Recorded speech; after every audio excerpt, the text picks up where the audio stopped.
Das kann wahrscheinlich nur eine Katastrophe enden. Muss ich zugeben, ich habe mir das etwas leichter vorgestellt.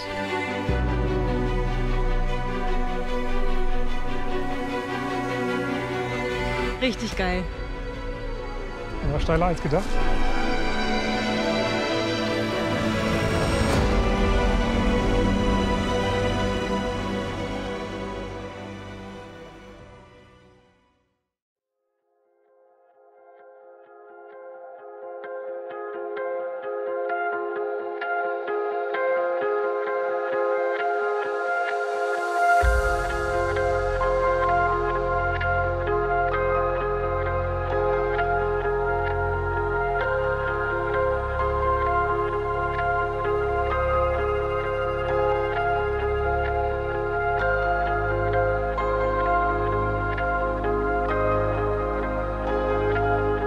Das letzte Mal sind wir ja auf diesen Gipfel da oben hochgestiegen und das war irgendwie ja doch gar nicht so schwer, wie wir dachten. Also haben wir uns gedacht, steigen wir erstmal auf diesen Gipfel da hoch, obwohl es nicht einen einzigen Wanderpfad da hoch gibt. Ja, die Ziegen kommen da hoch, also kommen wir ja wohl auch da hoch. Das kann wahrscheinlich nur in eine Katastrophe enden, aber wir nehmen euch mit, haben die GoPro eingepackt, los geht's. Also, was haben wir uns gedacht? Das ist ein relativ flacher Anstieg bis zum Gipfel, dass wir uns einfach irgendwie entlang dieses Hanges nach oben drauf bewegen, kraxeln, keine Ahnung. Aber erstmal müssen wir da hinkommen, also müssen wir hier erstmal hier runter. Ich habe da irgendwo die Ziegen laufen sehen, also es muss hier irgendwie einen Weg geben. Ich schätze mal da so über die Felsen, irgendwie so.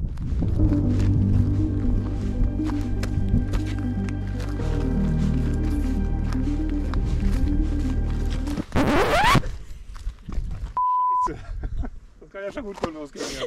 Kennst du das die ganze Zeit auf? Ja. Mhm. Ja. Die ersten 3 Meter, der erste Verletzte. Genau. Wie sagt man so schön, Experten am Werk hier. Ne? Hier geht so ein Ziegenpfad runter.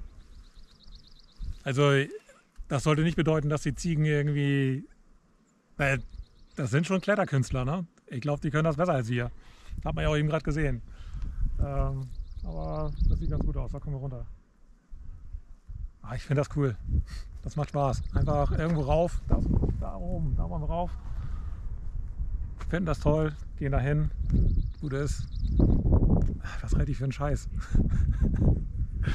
Ich finde es einfach spannend, wenn man sich einfach irgendwie was in der Ferne ausguckt und sagt, okay, da will ich oben rauf und probieren wir einfach mal. Das ist irgendwie, das macht Spaß. Das macht Spaß. Das ist Abenteuer, oder? Ja.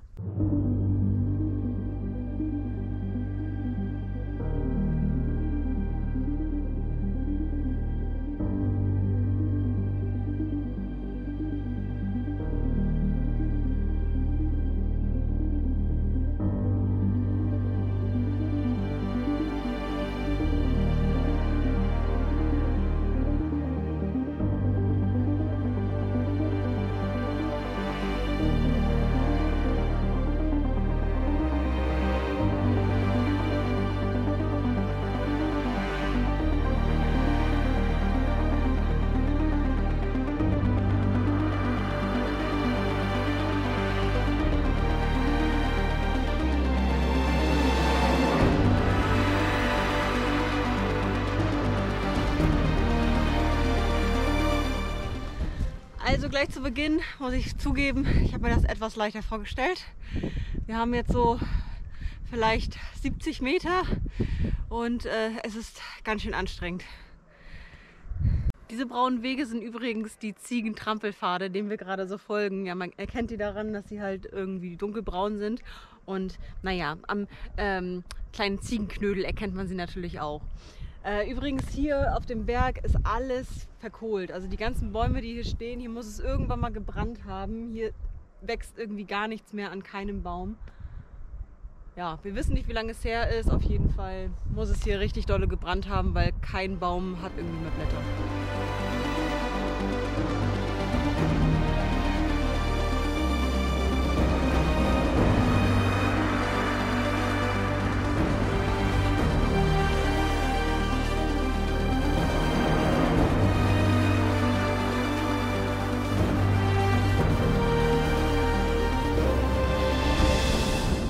Das ist auch eine Ziege.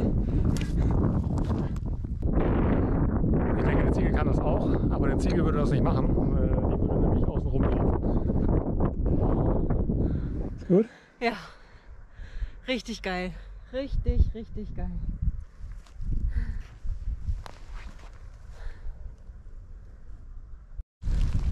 Und wie läuft's? Ja, steiler als gedacht. Da geht ja irgendwie permanent diese Steigung hoch. Wir versuchen natürlich hier und da Ziegenpfade zu finden, aber die Ziegen haben gar kein Interesse da hoch zu gehen, glaube ich, weiß ich nicht. Die gehen wahrscheinlich um den Berg herum, um saftiges Grün zu finden, und da oben wächst halt nicht so viel mehr. Aber schön hier, ja, ist echt schön hier. Oh, Scheiße. Ich häng fest in mein Arm. Oh. Okay, ich bin wieder befreit. Oh. Sollte eigentlich eine coole Aufnahme werden. Die ist trotzdem cool geworden, oder? Versuch Nummer 2. Genau, Versuch Nummer 2. Berg hochkommen. So, Abstand vom Baum.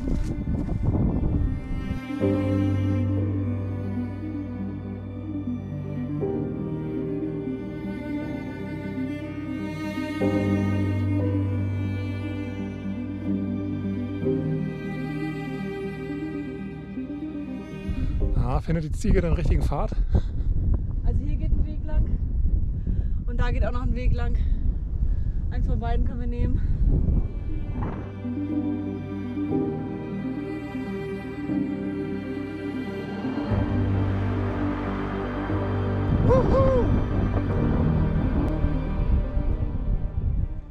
Das ist echt so mega der Ausblick hier, ne? Ja, das hat sich schon gelohnt, hier hoch zu gehen. Blauer Himmel. Ja, also ich weiß nicht, wie warm es heute ist. Ich glaube irgendwie 17 Grad, 18 Grad, aber in der Sonne ist es halt richtig, richtig warm. Eigentlich sollte das jetzt unsere nächste Kooperation sein, oder? Ja, wir üben dann jetzt mal trinken, damit es professioneller wird.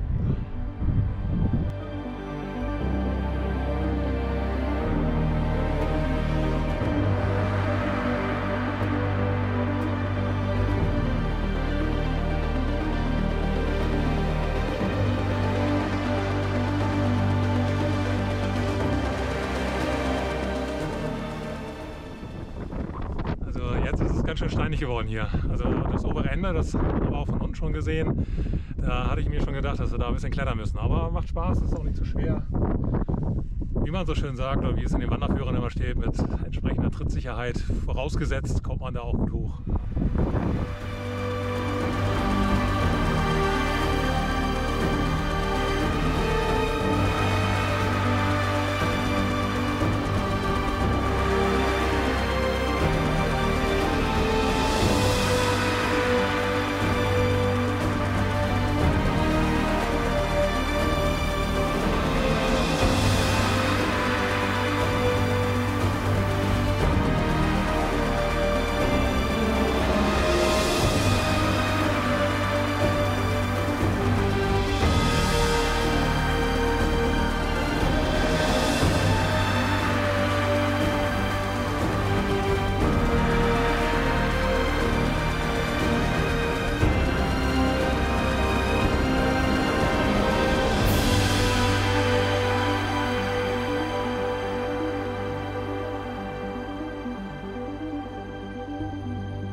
Wir haben es geschafft, wir sind oben.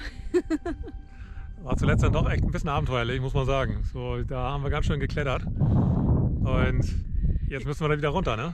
Da habe ich schon echt Respekt vor. Also ich finde hoch immer leichter als runter, zumal die Felsen wirklich sehr, sehr spitz teilweise waren. Ja. Und die Wege dann auch nicht mehr zu sehen sind mit den Ziegen.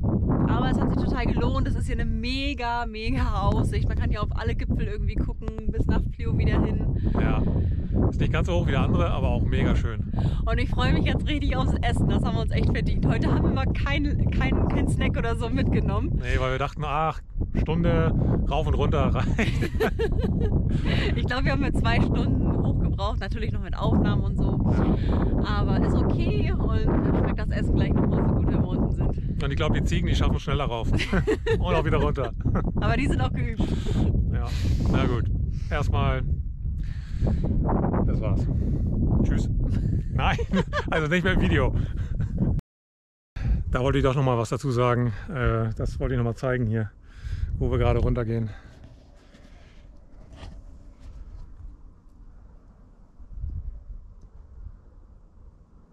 Ja, das ist ein ganz schöner Geröllhaufen hier.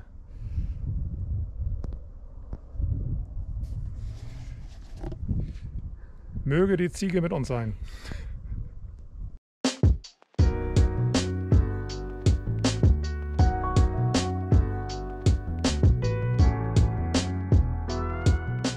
Los niños. Los niños. Las niñas. Las niñas. Die Wanderung gestern war richtig anstrengend und heute werden wir nur einen ganz entspannten Tag einlegen. Perfekter Tag, um unsere Spanischkenntnisse weiterhin auszubauen. Viele von euch wissen es ja schon, dass wir mit Rosetta Stone Spanisch lernen für unsere Mittel- und Südamerika-Reise. Rosetta Stone ist eine App, mit der kannst du ganz einfach Sprachen lernen. Das funktioniert total natürlich, als wenn du deine Muttersprache lernen würdest. Du kannst Rosetta Stone offline und damit auch dann überall an jedem Ort lernen. Mir macht das Lernen mit Rosetta Stone richtig viel Spaß, da ich nicht nur die Vokabeln lerne und wie die Sprache geschrieben wird, sondern was ich sehr, sehr wichtig finde, die richtige Aussprache. Und das lerne ich mit Rosetta Stone einfach perfekt. Wir haben ein Mega-Angebot für euch heute. Normalerweise kostet die App 349 €. Mit unserem Link in der Videobeschreibung spart ihr 50%. Und wenn man sich das mal durchrechnet auf 24 Monate, das sind gerade mal 7,50 €. Ich finde, das ist ein ganz tolles Angebot. Wenn ihr also Lust habt, eine neue Sprache zu lernen oder euch mit ein paar Vokabeln für die nächste Urlaubsreise vorbereiten wollt, schau jetzt in die Videobeschreibung. Dort kommst du zu diesem tollen Angebot. Rosetta Stone zahlst du auch nur einmal und du kannst alle Sprachen ein Leben lang dort lernen. Du gehst auch kein Risiko ein, denn Rosetta Stone gibt dir eine 30 Tage Geld-Zurück-Garantie. Probier es einfach mal aus.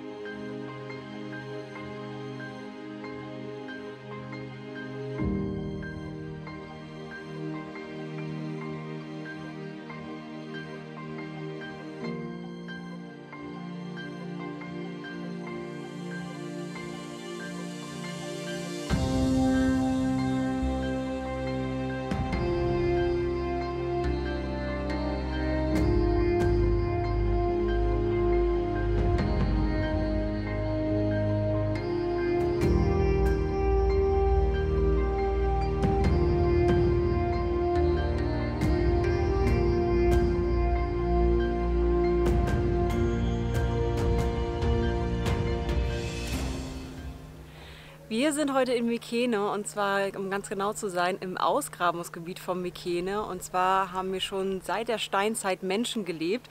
Und das, was wir euch gerade gezeigt haben, das ist ein ganz besonderer Steinkreis, denn hier wurden nur königliche Personen beerdigt. Dieses Gebiet ist wirklich riesengroß. Wir werden uns das heute den ganzen Tag angucken. Es gibt noch ein Museum, das wir uns anschauen können und noch eine Grabkammer, aber dazu später mehr.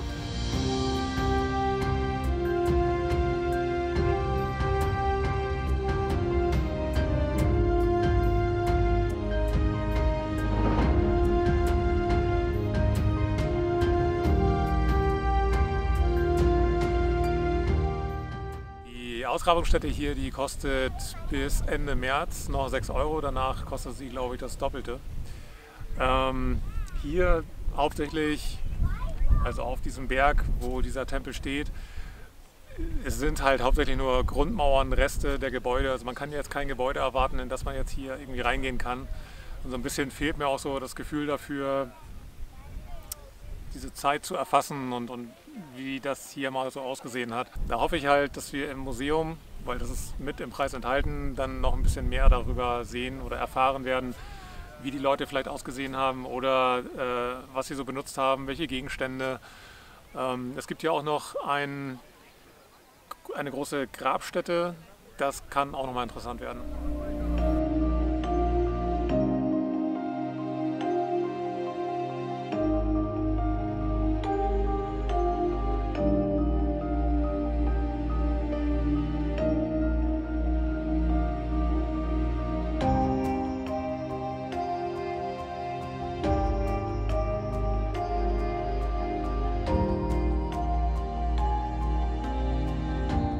ja gedacht, dass das hier irgendwie sowas wie eine Arena ist, aber ich glaube, ich habe einfach zu viele Hollywood-Filme geguckt, was es das angeht. Das hier, das ist eine Grabstätte. Lions Tomb nennt sich das. Also wer jetzt hier drin gelegen hat, weiß ich jetzt gerade nicht. Falls wir das noch rauskriegen, dann blenden wir euch das hier ein. Hier oder da oder da.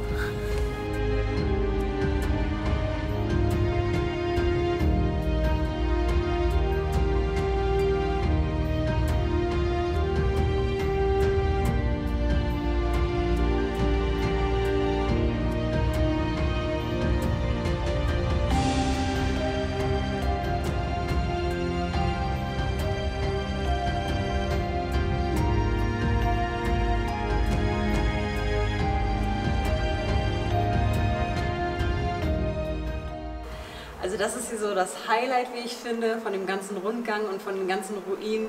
Also dieses Grab ist wirklich echt super imposant und wir haben uns natürlich auch ein bisschen vorher informiert, bevor wir hergekommen sind und haben uns etwas über den König Agamemnon auch durchgelesen und natürlich auch nochmal den Film Troja geschaut. Hier haben wir jetzt die wahre Geschichte des Agamemnon erfahren. Im Film Troja wurde er ja von der anderen Seite getötet, aber eigentlich ist er wieder zurückgekommen. Der Krieg hat ja auch nicht wie in Hollywood ein Jahr stattgefunden, sondern eigentlich 10 Jahre. Und als Agamemnon zurückgekommen ist, wurde er von seiner eigenen Frau umgebracht. So viel zu Hollywoods Geschichte.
Ich mache jetzt eigentlich nur noch die niederen Lehrlingstätigkeiten. Ich gehöre jetzt offiziell zum Mitarbeiterstamm. These are your rings. Super hart, also ich würde mich da niemals ranwagen und dafür brauchst du auch einfach Fachmänner, die sich damit auskennen.